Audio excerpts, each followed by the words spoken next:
On se retrouve pour une nouvelle vidéo pour évoquer l'actualité du jour. Nono est toujours avec nous. Salut Nono. Salut Chacha.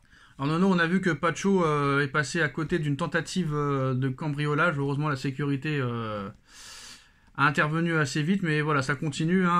Donc on espère que ça va pas trop traumatiser le joueur, vu que c'est l'un des meilleurs défenseurs centraux du Paris Saint-Germain à l'heure actuelle. Mais moi, je comprends pas comment les mecs peuvent se faire cambrioler. Bon, heureusement, il s'est pas fait cambrioler. La sécurité est intervenue avant, mais ça continue. C'est-à-dire que même quand tu es millionnaire, Nono, ça ne suffit pas pour être en sécurité. Eh ben oui, ça suffit pas, mais le problème c'est que ça se passe partout en Europe. Les footballeurs sont trop exposés. Quand c'est pas les meubles, c'est l'oseille. Donc tu vois quand même que c'est une vie malgré tout un peu compliquée aussi pour eux. Il faut qu'ils mettent de la sécurité. Et quand ils jouent un match, ils mettent la sécurité chez eux, et voilà, et qu'ils arrêtent d'avoir des 5 et 600 000 euros de bijoux, de montres, de quartier chez eux. Voilà, prenez un coffre dans une banque. Putain, ça coûte moins cher, hein. Alors on l'avait complètement oublié, Nono, mais il appartient toujours au Paris Saint-Germain. Renato Sanchez appartient toujours au Paris Saint-Germain, prêté au PSG à Benfica.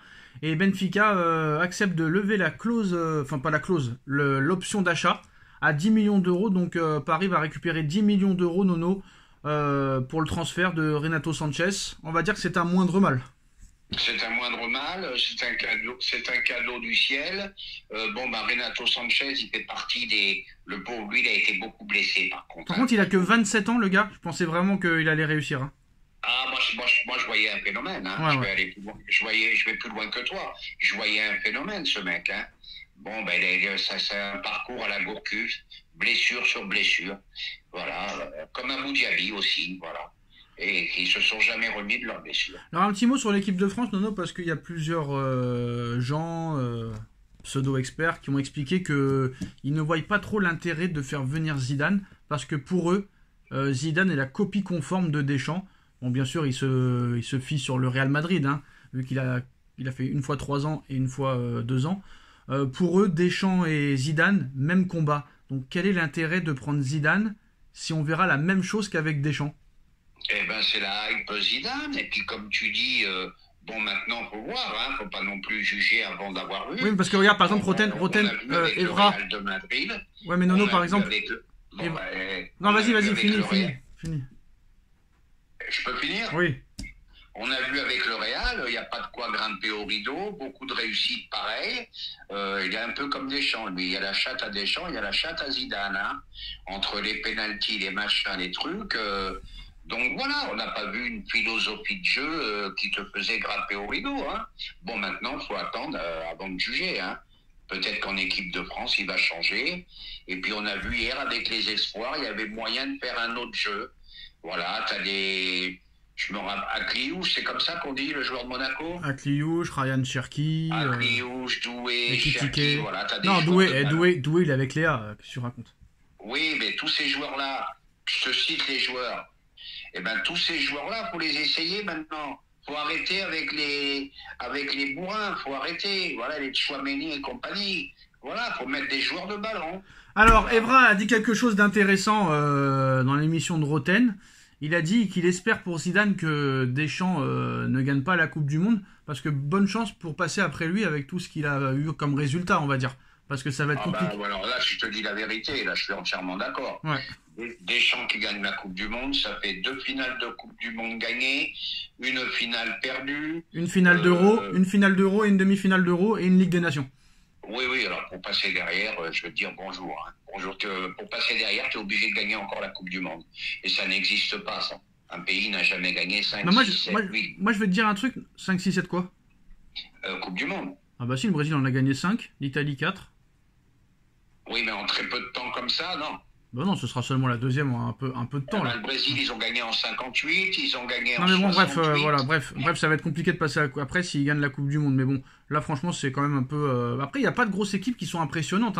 À part l'Espagne, il n'y a pas grand monde qui est impressionnant. Il ne m'impressionne pas. Quand tu vois, par exemple, le Brésil, il gagne à l'arraché là, contre je sais pas qui 2-1, avec 10 minutes d'arrêt de jeu. L'Argentine, c'est beaucoup moins fort qu'il y a 2 ans. Pays-Bas, bof. Italie, bof. Allemagne, bof. Portugal, catastrophique. Non, c'est pas comme à l'époque où tu avais le grand Italie, le grand Angleterre, le grand Tous les grandes sélections en 2006, par exemple, tu vois, la 2006, c'est l'une des meilleures Coupes du Monde. Tu avais vraiment toutes les grosses nations avec leurs meilleurs joueurs. Mais là, par exemple, un France-Allemagne, t'as pas peur. Un France-Pays-Bas, t'as pas peur. Un France-Italie, t'as pas peur. Tu vois ce que je veux dire ou pas? Bah, les sélections, comme les clubs, ça a baissé. Quand tu vois le potentiel du Portugal et tu vois le jeu décevant qu'ils ont pratiqué, bah, tu te poses des questions. Alors, est-ce qu'ils ont plus envie de jouer en sélection nationale? Ça les intéresse plus. Il y a que les clubs qui comptent, j'en sais rien. Mais le niveau a baissé. Je vais te dire, quand tu te tapes un Portugal, je sais pas, Danemark, et que tu te tapes après ou avant un France-Croatie, oula, c'est long, hein. Alors le PSG veut recruter Ilia Zabarini cet été, selon le journaliste belge Sacha Tavolieri. Bon, on s'est un peu renseigné sur le joueur, qu'on va avouer qu'on ne connaissait pas. Bah voilà, c'est le truc de Enrique, hein, c'est des joueurs très très jeunes, à fort potentiel, Nono. Eh ben, c'est ce que veut Enrique. Jeune, gros potentiel, oui, jeune, gros potentiel, et qui peut les faire progresser. Tant qu'il y aura Enrique au PSG, tu n'auras plus de stars, de superstars. Ah bah ça, tant mieux, tant mieux. Alors, c'est un joueur qui a 22 ans, qui joue en première ligue à Bournemouth, Nono. Donc je ne connaissais pas Bournemouth, qui fait une saison assez correcte, hein. Je crois qu'ils sont 7ème de première ligue, devant Aston Villa par exemple. Donc ça peut être intéressant. Après, bon, c'est un défenseur central, donc ça se voit que Paris vraiment cherche à ce niveau-là, Nono. 1m90, titulaire indiscutable avec Bournemouth. Et à 22 ans, Nono, déjà 44 sélections avec l'Ukraine. Donc c'est quand même un joueur qui a un peu de bouteille déjà à l'âge de 22 ans et qui répond à tous les critères d'Enrique, hein. Et oui, donc ça veut dire quoi? Ça veut dire tout simplement que Kipembe va partir. Ah oui, et Skriniar aussi. Skriniar va partir. Et Beraldo, ce sera contre Aston Villa au match aller qu'on verra s'il reste ou pas. Voilà, et Marquis, point d'interrogation. Donc voilà. Bah en fait, tout dépendra de la suite, parce que qu'on le veuille ou non, qu'on le veuille ou non, qu'est-ce que je voulais dire, qu'on le veuille ou non, Aston Villa, Nono, si tu te fais éliminer, ce sera une déception, comme contre Dortmund le week-end l'année dernière. L'année dernière, on dit ouais, c'est bien, demi-finale, tout ça, mais à l'arrivée, t'as perdu contre Dortmund, qui était 5ème de Bundesliga, et que t'avais battu en poule. Et bah oui, bah c'était un échec. Et là, ce sera encore plus un échec, parce que là, même si c'est un très bon travail d'Emery, qui a des bons joueurs, il y aura peut-être des joueurs revanchards, mais quand tu vois Lucadine contre la Croatie, Nono, je suis désolé, 9ème de Première Ligue, si tu te fais éliminer en quart de finale contre le 9ème de Première Ligue, Nono, et qu'on vient me dire, comme Tarago, que la saison sera quand même réussie, bah Tarago, je sais pas par qui il est payé, mais c'est honteux de dire ça, quoi. Comment il a pu dire ça, Tarago? Ah bah regarde l'équipe du soir où Paris bat Liverpool. Et c'est ce qu'il a dit exactement. Et Mikou, il n'a pas été d'accord avec lui. Il a dit non, c'est... Mais bien sûr, ça serait une saison gâchée. Donc bah Tarago oui. Dit encore une connerie. Ouais. Surtout lui, l'anti-PSG, plus que lui, il n'y en a pas. Non, tu perds contre Aston Villa, la saison n'est pas réussie du tout, hein. Ah, c'est sûr et certain. Donc voilà pour l'instant les pistes. Donc Asensio, ce joueur-là dont le nom est incompréhensible. Là, ça veut dire que l'un s'il vient, ce joueur, tu vas avoir du mal à le prononcer encore, hein. On fera comme on pourra. J'ai déjà oublié le nom, Nono. Ilia Zabarni. Ouh là là, ça va être compliqué ça. On dira Ilia tout simplement. Bon, attends, c'est pas fait encore, hein. Ouh là là, attention, hein, c'est que des pistes, c'est que des rumeurs. Mais là, le mercato va commencer le 1er juin, Nono, à cause de la Coupe du Monde des clubs qui commence le 14. Donc voilà. On verra. Cette Coupe du Monde des clubs. Ouais. C'est du 14 au combien? Du 14 juin au 14 juillet. Mais ils sont en vacances quand, les joueurs? La reprise du championnat. C'est simple. Le problème, c'est que le championnat, il se termine le 15 mai. Ouais. Donc entre le 15 mai et le 15 juillet, t'as un mois. Donc peut-être qu'ils auront une semaine de vacances là, et après peut-être qu'ils auront 2 semaines après la Coupe du Monde des clubs, parce que tout le monde va pas aller en finale, hein, Nono? Oui, ça c'est sûr. Mais le problème, c'est que là, comme tu sais, il y a les éliminatoires de la Coupe du Monde qui ont commencé. Donc ça veut dire que là, le 15 mai ou le 10 mai, les championnats s'arrêtent. Mais 5 jours plus tard, ils sont déjà en sélection pour jouer les matchs de qualif de la Coupe du Monde des clubs. Et celui qui va aller en demi-finale de Coupe des Nations va devoir jouer la demi-finale et la finale. quelques jours avant. Donc j'espère pour eux qu'il n'y aura pas de joueurs, mais sinon ouais, ils auront une semaine ou quelques jours comme ça.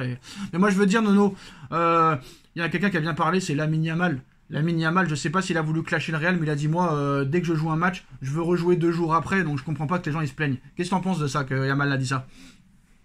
Eh ben c'est bien, ça veut dire qu'il aime le football. Et t'as vu les salaires qu'il touche, Nono, faut arrêter. Regarde, par exemple, un club comme le Real, Ancelotti, Tchouaméni, Camavinga, ça fait 1 an qu'ils se plaignent du nombre de matchs. Mais pourtant, frère, t'es premier de Liga espagnole, t'es encore en quart de finale de Ligue des Champions, et t'es encore en demi-finale de Coupe d'Espagne. Donc qu'est-ce que tu viens pleurer?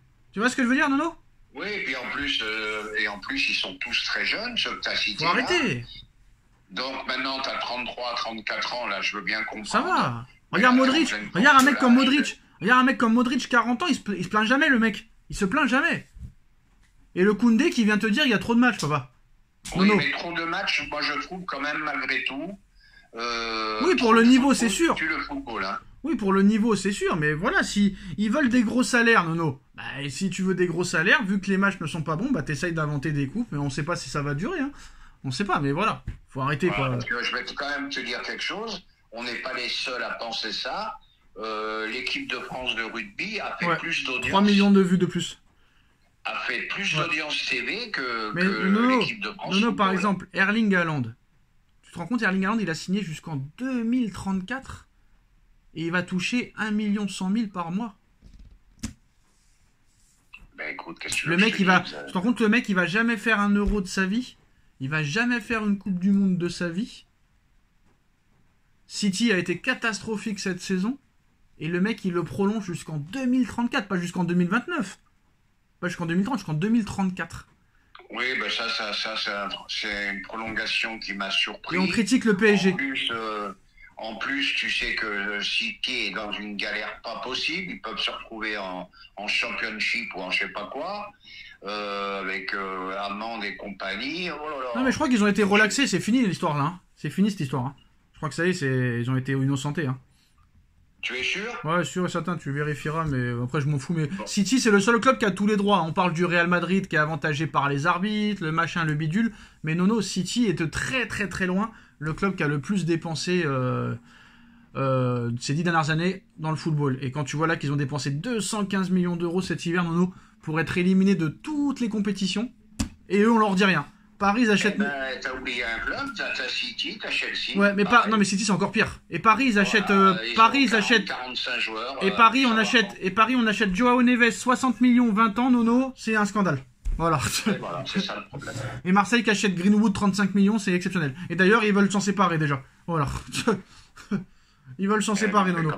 C'est comme ça. Et attention, il paraît que Paris sont dessus hein, sur Greenwood, Nono. Hein. Attention, hein. Attention. Parce qu'il a dit que Kanginli va partir, que Asensio va partir, que Kolo Muani va partir, et qu'il veut 3 joueurs pour les remplacer de top niveau. Et apparemment, il y avait 2 infos qui étaient annoncées, comme quoi ils sont intéressés par Greenwood, hein, Nono. Hein. Bah, je vais vite te calmer. Moi, bon, sans plus. Ouais, mais à l'arrivée, Doué, on avait dit sans plus. Barcola, on avait dit sans plus. Dembélé, on avait dit sans plus. Mais à l'arrivée, voilà, hein, on verra. Hein. Ouais, Dembouz, il a la chance qu'il a cette année, Dembouz. C'est que Enrique a su l'utiliser. Là, tu l'as revu la semaine dernière en équipe de France. Et ben, il se retrouve avec les mêmes problèmes, les mêmes défauts. Il faut qu'ils arrêtent avec Greenwood. D'accord, il a frappé sa femme, mais sa femme, elle lui a pardonné. Donc fermez vos gueules. C'est bon. Genre, vous frappez pas vos femmes, vous peut-être. Avec tout Giroud qui trompe sa femme à l'époque d'Arsenal, ça pose pas de problème. Evra qui trompe sa femme à Manchester, ça pose pas de problème. Henry qui a trompé sa femme plusieurs fois aussi, machin, ça pose pas de problème. Et Greenwood, ça pose un problème. On en revient. Bon, c'est bon. Non, je rentre pas dans ces histoires de vie privée, ça m'intéresse pas. Allez, ciao, Nono. Allez, va.